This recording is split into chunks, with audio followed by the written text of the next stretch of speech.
الحمدللہ رب العالمین والصلاة والسلام علی سید الانبیاء وعلی آلہ واصحابہ وازواجہ وذریاتہ واہل بیتہ ومن تبعہم بإحسان الی یوم الدین۔ پیارے بچوں، السلام علیکم ورحمۃ اللہ وبرکاتہ۔ ہم اللہ پر ایمان اس کے بارے میں پڑھ رہے تھے کہ اللہ پر جو ایمان ہمیں لانا ہے وہ کس طریقے سے ہمیں اللہ پر ایمان لانا ہے اور اس کے لیے کن چیزوں کی زیادہ ضرورت ہے۔ تو اللہ کو پہچاننے کے لیے سب سے جو اہم ضرورت ہے وہ ہے علم۔ تو آج ہم حصول علم کی فکر اس بارے میں پڑھیں گے کہ پچھلے خطبے میں تم سے کہا تھا کہ مسلمان کو مسلمان ہونے کے لیے سب سے پہلے جس چیز کی ضرورت ہے وہ اسلام کا علم ہے، وہ اسلام کا علم ہے، کیونکہ علم کے بغیر انسان جو ہوتا ہے وہ جاہل ہوتا ہے اور اس کے لیے آخرت میں کوئی حصہ نہیں جس کے پاس علم نہیں ہوگا۔ تو علم سب سے پہلی ضرورت ہے، جس طرح ہمارے پیارے پیغمبر صلی اللہ علیہ وسلم پر بھی جو سب سے پہلی وحی ہے وہ ہے اقرأ، کہ پڑھو اے نبی صلی اللہ علیہ وسلم۔ سب سے پہلی چیز ہے علم حاصل کرنا۔ تو اس سے پہلے آپ کو بتایا گیا تھا کہ اسلام میں علم کی اہمیت کتنی زیادہ ہے۔ تو اب ہم یہاں سے پڑھیں گے کہ ہر مسلمان کو معلوم ہونا چاہیے کہ قرآن کی تعلیم کیا ہے۔ قرآن پاک میں اللہ تبارک و تعالی ہم سے کیا تقاضے کرتا ہے، قرآن کس کا کلام ہے اور کیوں نازل کیا اللہ نے اس کو۔ سب سے پہلی چیز ہمیں یہ بھی معلوم ہونا چاہیے کہ اللہ تبارک و تعالی نے ہمارے لیے ایک اللہ جو ہے وہ اتارا ہے، منتخب کیا ہے، کیونکہ اللہ تبارک و تعالی نے اپنی مخلوقات کو پیدا کیا ہے اور خصوصاً اشرف المخلوقات حضرت انسان ہے۔ تو اس کو جو زندگی گزارنے کا طریقہ بھی سکھایا ہے اللہ نے کہ انسان تم کو ہم نے دنیا میں پیدا کیا ہے، لیکن یوں ہی بے فائدہ اور بے مقصد اور کھیل تماشے کے لیے میں نے آپ کو پیدا نہیں کیا، بلکہ ایک اللہ تبارک و تعالیٰ نے ایک مقصد کے تحت انسان کو پیدا کیا اور انسان کو تمام مشروع مخلوقات کا سردار بنایا۔ لیکن اس کی سرداری صرف اور صرف علم کی وجہ سے ہے۔ ہر مسلمان کو معلوم ہونا چاہیے کہ قرآن کی تعلیم کیا ہے، یعنی قرآن میں جو اللہ تبارک و تعالیٰ نے فرمایا ہے تو وہ کیا ہے، اور اس کے بعد رسول پاک صلی اللہ علیہ وسلم کا طریقہ کیا ہے، جو ہمارے آئیڈیل ہیں، جو ہمارے رہبر ہیں، جو اللہ نے ہمارے لیے منتخب کیا ہے طریقہ کہ وہ ہم کو زندگی گزارنے کا طریقہ سکھائے، وہ ہیں جناب محمد رسول اللہ علیہ وسلم، جن کو اللہ نے منتخب کیا ہمارے لیے تاکہ وہ ہمیں زندگی گزارنے کا طریقہ سکھائے۔ تو ہمیں اس بارے میں بھی علم ہونا چاہیے کہ رسول پاک صلی اللہ علیہ وسلم کا طریقہ کیا تھا، یعنی سنت مبارکہ کیا تھی، کون سا کام انہوں نے کس طریقے سے کیا، اسلام کس کو کہتے ہیں، اور کفر و اسلام میں اصلی فرق کن باتوں کی وجہ سے ہے۔ یہ علم سب سے پہلے ہمیں ہونا چاہیے۔ اس علم کے بغیر کوئی شخص مسلمان نہیں ہو سکتا،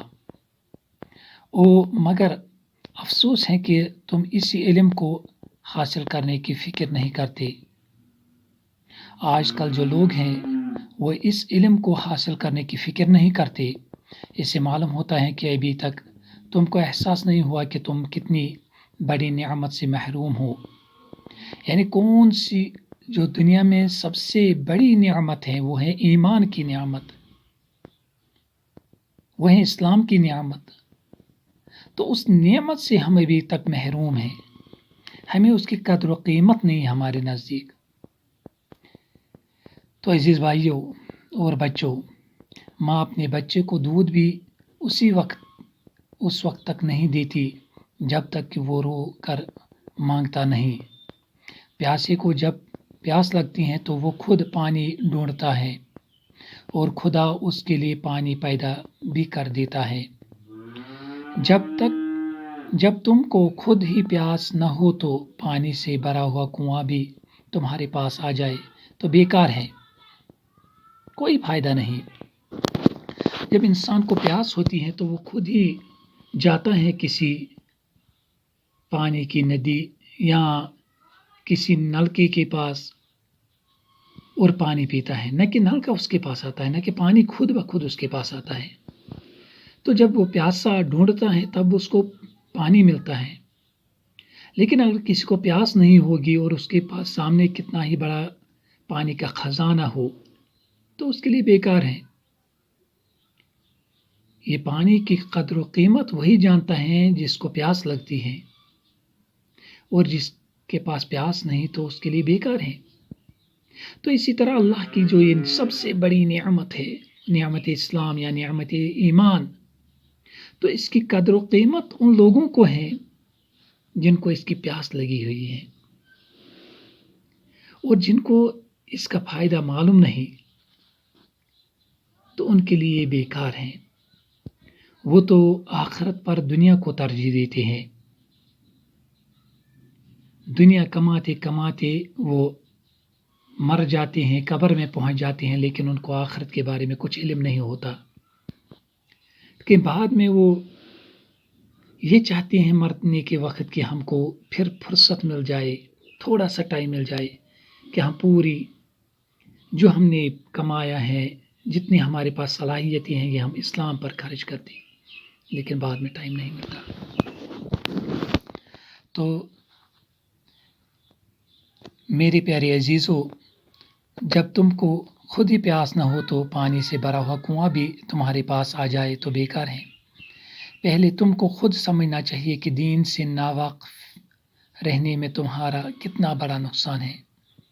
خدا کی کتاب تمہارے پاس موجود ہے، مگر تم نہیں جانتے کہ اس میں کیا لکھا ہے. اس سے زیادہ نقصان کی بات اور کیا ہو سکتی ہے؟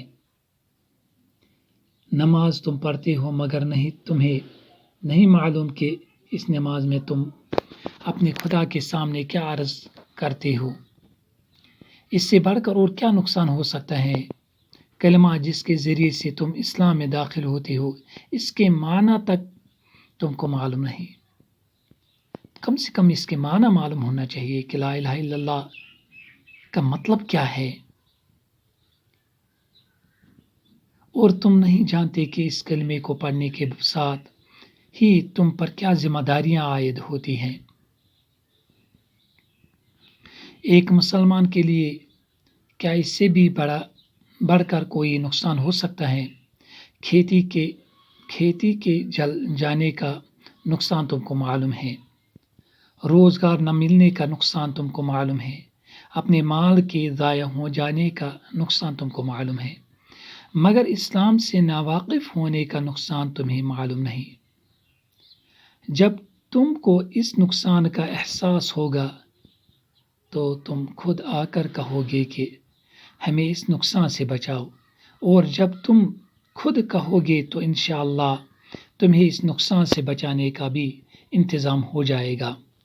انشاءاللہ اللہ تبارک و تعالی ہمیں غور و فکر کرنے کی توفیق عطا فرمائے اور ہمیں صحیح معنوں میں ایمان باللہ اور اسلام کا پیروکار اللہ تبارک و تعالی ہمیں بنائے. وما علینا الا البلاغ المبین.